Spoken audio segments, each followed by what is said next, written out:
দর্শককে নিয়ে আরো জানাতে আমাদের সাথে যুক্ত হচ্ছেন সহকর্মী শাহনেজ বাবলু। বাবলু, ফ্যামিলি কার্ড বিতরণ সহ বেশ কিছু কর্মসূচি রয়েছে।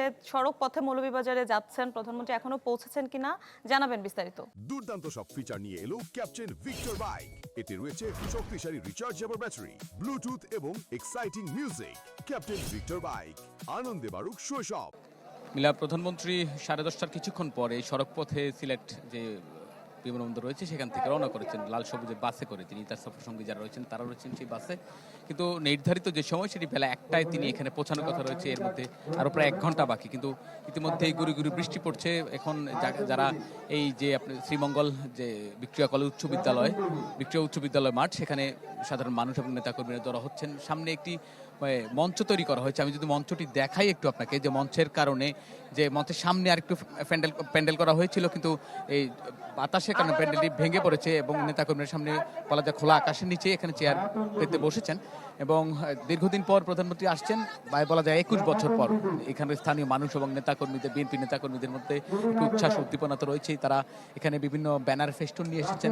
প্রধানমন্ত্রী আপনি জানেন 2টি কর্মসূচিতে আজকে অংশ নেবেন। একটি এই শ্রীমঙ্গলের ভিক্টোরিয়া উচ্চ বিদ্যালয় মাঠে ফ্যামিলি কার্ড উদ্বোধন করবেন, যেটি তৃতীয় কর্মসূচি। তার এর আগে তিনি ঢাকায় এবং চাঁদপুরে প্রথম এবং চাঁদপুরে দ্বিতীয় কর্মসূচি অংশ নিয়েছিলেন ফ্যামিলি কার্ড বিতরণের। তো আজকে এখানে সাধারণ মানুষ এসেছেন, নেতাকর্মীরা এসেছেন, তারা উচ্ছ্বসিত উদ্বেলিত।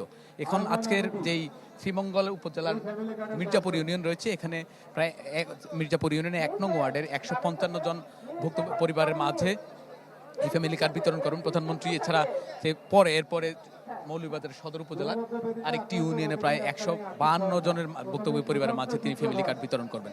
এখানে বলা যায় প্রথমে তিনি 10 জন ভুক্তভোগীর পরিবারের হাতে তুলে দিবেন। এছাড়া চা শ্রমিক এবং বিভিন্ন শ্রেণীর নিম্নবিত্ত মানুষের মাঝে আর্থিক সহায়তা প্রদান করবেন। বলা যায় দীর্ঘদিন পর প্রধানমন্ত্রীর এই সফর, নেতাকর্মীরা এবং সাধারণ মানুষ যেমন উচ্ছ্বসিত উদ্বেলিত। তারা প্রত্যাশা করছেন, দীর্ঘদিন ধরে তাদের যে প্রত্যাশা, বিশেষ করে রেল লাইন আধুনিকায়করণ, বিমানবন্দর চালু, এখানে বিশ্ববিদ্যালয় চালু সহ নানা যে সমস্যাগুলো রয়েছে, প্রধানমন্ত্রীর কাছে তারা সেই আশ্বাসটুকু পাবেন এবং নেতাকর্মী যারা রয়েছেন তারা সেই প্রত্যাশা পূরণ, প্রধানমন্ত্রী তাদের সেই যে আকাঙ্ক্ষিত যে প্রত্যাশা সেটি পূরণ করবেন বলে আশা করছেন স্থানীয় সাধারণ মানুষ।